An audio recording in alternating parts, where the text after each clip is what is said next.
right now as a man who's been inside Pittsburgh sports since 1983. He's been on the Steelers beat since 85. And on the Pro Football Hall of Fame Board of Selectors, he's Ed Bouchette of the Pittsburgh Post-Gazette. How you doing, Ed? I'm great, Rich. Hey, thanks for having me on. No, you bet. Thanks for joining. There's so many questions I get asked about the Steelers, and I'm going to just go right in on the first one. Does Big Ben still really want to play football, Ed? Yeah, I think so.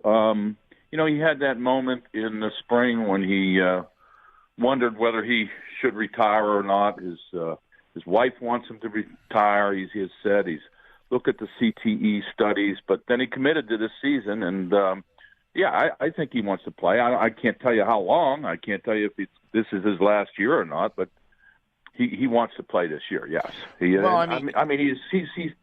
I think he's given it his all, if that's what you mean. No, I don't think it's is he giving it his all, Ed? The question, it's just when things are difficult to explain, that's when the conspiracy stuff creeps in, and not just sports, but in life. And the offense with Big Ben and Bell and Brown have yet to truly consistently click in a manner that we have become used to it, and certainly fantasy football players demand it. And part of the reasoning that might be is just that Ben is not as into it anymore. That he might, even though he's trying his hardest, mentally he might not be all in, Ed. Yeah. I know what you're saying, Rich, and he does take some of the blame for the offense and has taken some of the blame for the offense not producing as, everyone expected. You, me, them. But there are others. There's been a lot of me stuff this year. Antonio Brown throwing a fit in Baltimore because he was open and they didn't throw it to him. And, tacking a water cooler. Le'Veon Bell said they didn't run the ball enough at one point. Martavis Bryant is asked to be traded. There's a lot of stuff going on, and there's a lot of besides Ben missing some open receivers have also failed to catch the ball or failed to run the right route.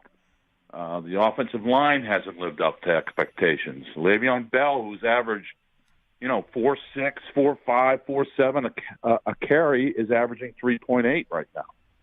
So there's a lot of dysfunction, if you will, on this offense, and I don't think it just comes down to the quarterback. Ed Bouchette of the Pittsburgh Post-Gazette here on the Honda Insider Report on the Rich Eisen Show. So I guess private moment if you're speaking to coaches, players, what concerns this Steelers team the most as they get set for their final 7 games of the season? Yeah, I don't think believe it or not, I don't think there's a concern so much as they just want to get this offense going. Their defense, Rich, has transitioned nicely they had some really great defenses with Polamalu and those guys in the, from 2005 to maybe 2012. I think they were number 1 3 of 4 years, went to 3 Super Bowls, and won 2 of them. But those guys all got old fast, and they transitioned. They kept drafting, high guys, putting them in, and they have a nice defense now. And in a way, the defense has been really carrying the water for the offense. It is underplayed, if you will, underperformed. But they still have hope that they're all healthy. They're all back from the offense that was great before. Yeah, and Juju Smith-Schuster has been added to it. I mean, this kid is a revelation. And nationally, Ed, he's just been a delight to follow his exploits with his bicycle and his driver's license and the touchdown celebrations. How has he been playing here locally and in that locker room? Even better. He is the real thing. I mean, he's a delight. That's a word teammates, coaches, and media use to describe him. Rich, he's the youngest guy in the league. He turns 21, I think, this month. I forget what date. I think it's a little later. So he's not old enough to have a beer yet. But he just got his driver's license. Al Villanueva was teaching him how to drive, their left tackle, their Army veteran. It's just been a great story with him. He lost that bike. Somebody stole the bike, and all the news channels had it on, our paper had it on, and within a couple of days, the bike was returned to him. Do we know who took the bike at all? Well, some guy bought it off a guy on the street for $200, and he took it home, and then he saw these news stories, and I guess he called up either the cops or the Steelers and said, "Hey, I just bought his bike. You can have it back," and he gave it back to him. What? I hadn't heard that ending of that story. Yeah. Really? Yeah. Wow. Yeah, it's a pretty good story. Yeah.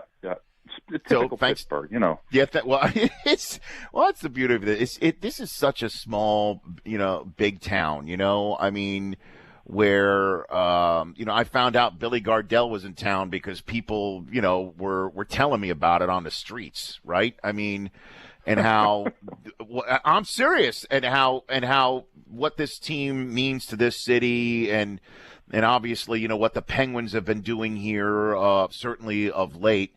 And I'm just wondering where you think this team is headed, right? I mean, and where you think this Steelers team is possibly going to go this year, best you can tell, and having seen it all from the grassroots up, Ed.